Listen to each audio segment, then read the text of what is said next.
find it in the tornado forecast for the first half of today and really into this afternoon and this evening. And then tonight, we're going to find that energy kind of transition from the tornado threat to the strong wind threat. So we will likely be dealing with these tornadoes over the next several hours. I want to show you this tornado chance again. A big hat tip to meteorologist Chris Gilson for just loading this up.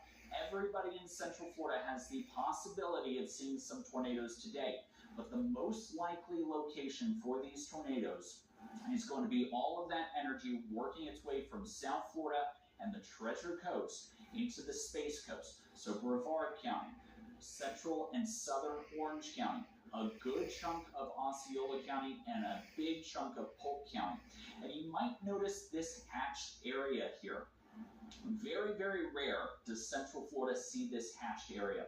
What the hatched area indicates is that based off of all of the available guidance that we are currently getting from satellites, from radar, from Hurricane Hunter data, we can highlight the best location for strong and extremely dangerous tornadoes, typically rated EF2 or higher.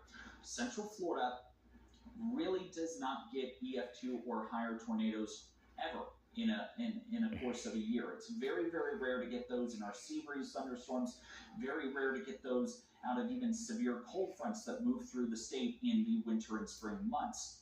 However, with the energy that Milton is producing, and that energy, as I just said, has to go somewhere, it's helping to really enhance the tornado threat. So while we typically preach that tropical tornadoes are weak and short-lived, today is a different kind of animal. We're going to be dealing with these much larger, these much longer lasting and potentially more dangerous and damaging tornadoes across the Treasure Coast, lifting their way into the Space Coast. And that's what this hatched area means.